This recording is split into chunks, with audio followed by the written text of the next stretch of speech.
gran papel los médicos. Y paso al quinto punto. La necesidad de dar un relato coherente en torno a las propuestas con unos ciertos ejes que visualicen el potencial para fortalecer la sanidad pública.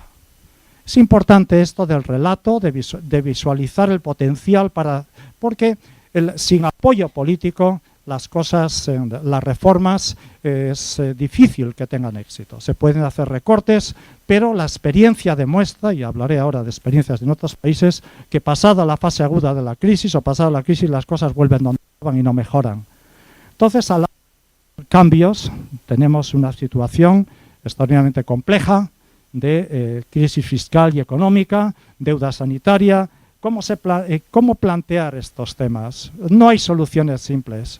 No hay soluciones simples, no hay ninguna manera de hacer las cosas sin dañar a alguien, sin provocar problemas en alguna parte del sistema. Sin embargo, estos problemas ya estaban antes, había avisos y no les hemos hecho caso. Por ejemplo, recuerdo un libro en el que participaron algunos de los que están aquí, 2005, propiciado por Comisiones Obreras, en los que gente de toda España propusimos cambios, reformas, muchas de las cuales han pasado 6 años. No pasó nada, no se le hizo mucho caso, hay muchos otros. Sin embargo, últimamente hay un nuevo género literario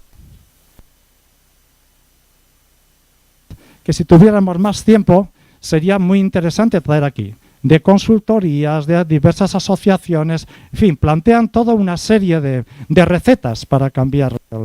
Y esta plétora de informes, bueno, plantean las cosas, depende de quién las haga, cómo las haga, no responden, desgraciadamente, a ningún encargo oficial de expertos, de eso que pueda ser debatido, como podría suceder en un país más estructurado, con democracia de más calidad. Son grupos, unas veces económicos, otras veces consultoras que nos quieren decir lo listos que son, otras veces responden a intereses clarísimos. Valdría la pena echarles un vistazo, pero nada más que me quiero detener en lo que propuso 2 minutos, santo cielo. La OMC, lo que ha propuesto Salvador Peiró y Artels. Quiero poner en el primer punto. Esto está publicado en Gaceta Sanitaria. Primer punto, controlar la corrupción y la partitocracia. Esto no está en la agenda pública. Pero es interesante.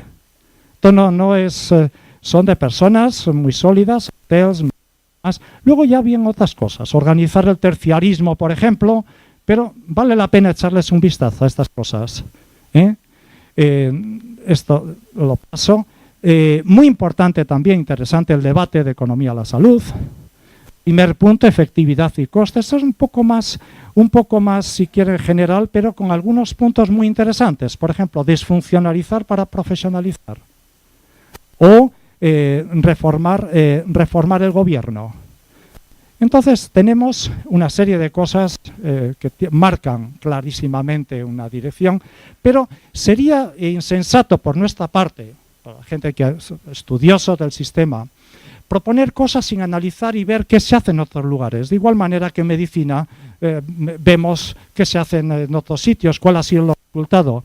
Da un pequeño repaso por algunas cosas, los sistemas que más se parecen a España, en qué se diferencian, en qué no se diferencian, pero por ejemplo, una cosa importante es, todos los países que tienen buenos sistemas de salud tienen una gran transparencia en lo que hacen. Y esa información está continuamente disponible, es contrastable. Desde Canadá, pasando por Holanda, el informe holandés es soberbio,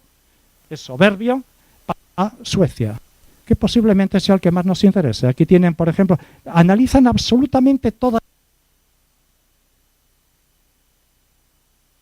y luego comparan. Por ejemplo, aquí tienen comparación por complicaciones postquirúrgicas. Pueden ver cómo cada ciudadano mira cómo va su autonomía en relación a otra, frente a unos 300 o así parámetros. Esto es muy interesante. Pero es un mensaje claro de buen gobierno, de transparencia, y tiene que ver con muchas cosas. Y esto está sacado exactamente de hace 2 días. Estados Unidos. El gobierno va a forzar a las empresas sanitarias a hacer público, ponerlo en la web, lo que reciben los médicos, desde cosas que valgan.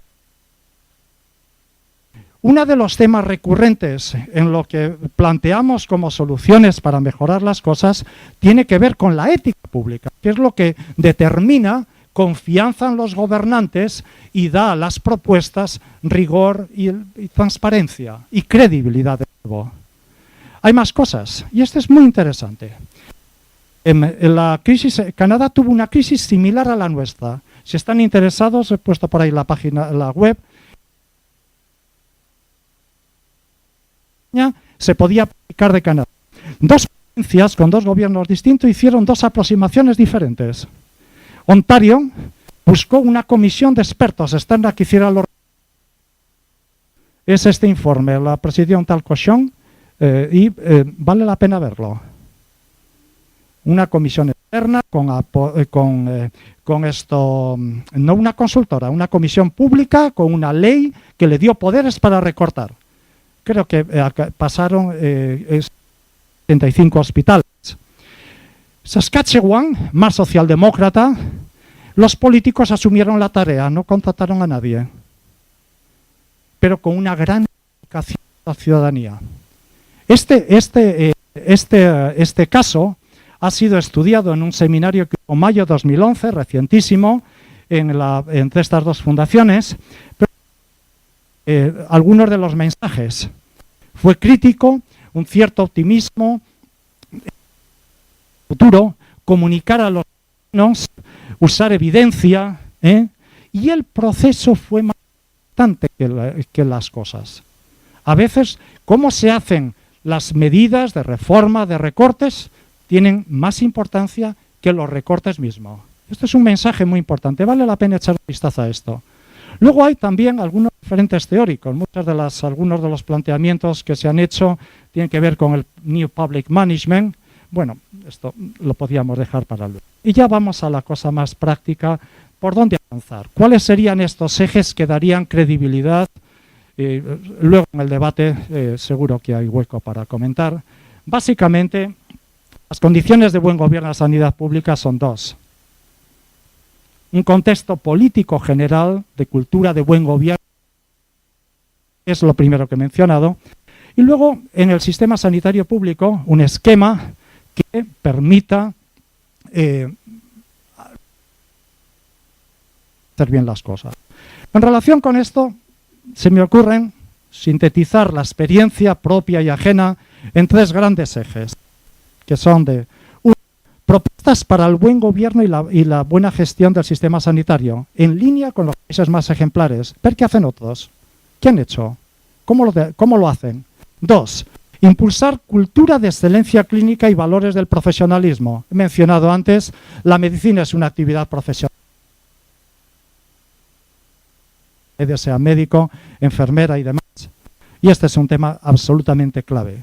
Por último, pero no en último lugar, implicar a la población, ciudadanía activa. En algún tema que me ha tocado así hablar más en público, he dicho que no es muy posible pretender tener servicios públicos de estado de bienestar sueco con cultura cívica, política, etcétera, diríamos mexicana. Se necesita otro marco detrás. Y a partir de ahí es amplificar cada una de estas cosas en lo que realmente implica, poner el microscopio y a lo que implica el nivel del conjunto del sistema. Por ejemplo, buen gobierno, conjunto del sistema, hay que rediseñar un marco institucional. La situación que tenemos. El Sistema Nacional de Salud es una definición, no es más. No tiene entidad. Y sin embargo nos atan cosas que no nos deberían atar. No cosas para las que tendría que servir. No tenemos un CIGI canadiense ni un National Board como los suecos. Sin embargo, somos esclavos de algunas de las cosas que arrastramos de hace muchos años. Hay que cambiar esto. Y esto implicaría una legislación a fondo. Esto ya lo hemos dicho hace mucho tiempo. Ojalá la crisis sirva para ello, para moverlo. Políticas públicas de salud, es obvio. Luego, en este marco, una de las propuestas que hacemos, la hemos escrito José Ramón Repull y yo, es una agencia del Sistema Nacional de Salud. y como una cooperativa de servicios autonómicos. En un Estado compuesto como el nuestro no es posible darle la información al rival político en Madrid. Los otros países lo han entendido y entonces crean agencias compartidas, en las neutrales en ese aspecto, en lo que es la adversariedad que caracteriza la vida política, y hacen posible poner a disposición de ciudadanos, incluso como nosotros, la información. Agencia luego que podemos comentar. Servicios autonómicos de salud, propuestas muy claras en relación con el gobierno, cambiar el sistema que tenemos. Cambiar el sistema que tenemos significa meter órganos colegiados de gobierno, gestores profesionales y meter todos los códigos de transparencia y buen funcionamiento que funcionan en los lugares que funcionan en sanidad pública. Esto no tiene truco. Luego será más fácil implicar a los profesionales en una cultura de excelencia clínica, por supuesto a los pacientes. No miraré eso. Y sí les quiero plantear, porque lo que estoy comentando parece como muy teórico, pero no hace falta ir a Canadá. En ese ejemplo, el gobierno vasco está haciendo bastante bien las cosas. Por ejemplo, esto es de una presentación de Rafa Bengoa. Gestión de la crisis. Fortalecer el sector público, por ejemplo. Pero claro, hay que decirlo y ser creíbles. Al parecer ellos lo son. Fortalecer la innovación, buscar eficiencias. Plantear cosas como cosas muy luego, optimizar compras, porque claro, todo este discurso muy toca tierra, y toca tierra en cosas concretas. Toca tierra en compras, en gestión de procesos, en gestión de personal, y tiene detrás todo un discurso técnico y político. Político en el sentido más noble de democracia de calidad, y es las recomendaciones del Consejo Asesor de Buen Gobierno. Luego posiblemente, no hay tiempo ahora para entrar en ellas, pero tienen algunos aspectos muy radicales, por ejemplo, de lucha contra la corrupción, de transparencia, que no fueron fáciles debatir cuando los debatimos, como le ha comentado, he sido miembro de la comisión. Están puestos aquí y aquí los dejo. Por último, buen gobierno clínico, eso ya lo comentaremos. Y bajamos, y ya por terminar, porque me está mirando el moderador con impaciencia, los 5 pilares sobre los que habríamos de mejorar sobre todo la confianza, insisto en ello, la confianza de los ciudadanos y de los profesionales para hacer bien, en primer lugar para decidir qué cambios hay que hacer, para que esos cambios sean coherentes y lógicos, para que tengan un relato creíble que inspire confianza, órganos de gobierno, gestores profesionales, normas de funcionamiento que regulen cantidad de cosas. Me gustaría luego, por ejemplo, poder comentar en relación a los conflictos de interés la normativa de Alberta en Canadá o de otros lugares, cómo entran, parecerían intrusivos, pero sin los cuales es difícil construir esa confianza que permite hacer cambios y tomar decisiones duras y difíciles cuando las haya que tomar. Mecanismos eficaces de participación de médicos y otro personal sanitario, implicación de la ciudadanía. Con esto, indudablemente, lo que planteamos es, por supuesto, desde unas perspectivas de ética política, de compromiso y de apoyo a un determinado modelo de sociedad, si quieren una sociedad inclusiva, de servicios universales, que es necesario reformar lo que no funciona. Los peores enemigos que tiene el estado de bienestar son los tradicionalistas, conservadores del statu quo. Y el problema que tenemos es que estamos en un contexto neoliberal en el que muchos se apresuran a declarar que lo público no funciona para quedarse con sus partes más rentables. Y eso genera una enorme desconfianza respecto a las reformas. Y eso imposibilita un clima de acuerdo. Pero al mismo tiempo he traído una frase de alguien nada sospechoso, de izquierdismo, que dice que si lo público no funciona, indudablemente estamos dándoles argumentos a los que tratarían de sencillamente pasar lo público al sector con ánimo de lucro. Y por último, ya para no cansar, sencillamente, aparte de decir que estas cosas sirven para pensar, pero no para dejar de pensar, que no son solución, pero mejoran mucho. Nada en sanidad tiene solución, pero todo tiene una inmensa capacidad de mejora. Y una vez dicho esto, también una cosa es responsabilidad profesional. He dicho las cosas, diríamos, las virtudes. Pero no hay que olvidar que cualquier planteamiento tiene inconvenientes, riesgos, contratiempos y costes. Y todos los que proponemos algo debemos mencionarlo también. Nada más. Muchas gracias.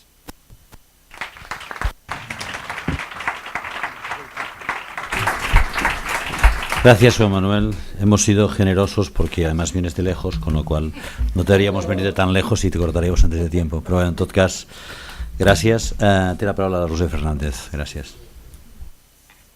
Sí.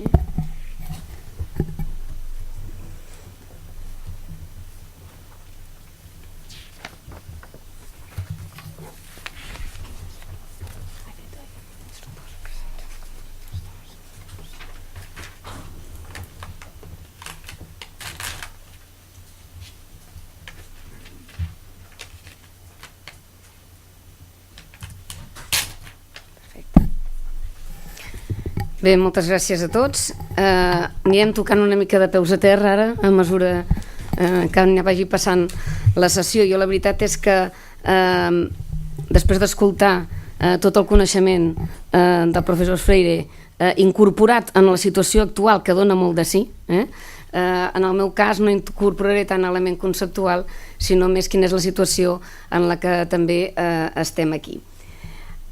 La presentació només està centrada en 3 temes. Un tema de valors que hem de compartir, perquè això fa entendre moltes coses de com donem respostes a la situació actual. L'anàlisi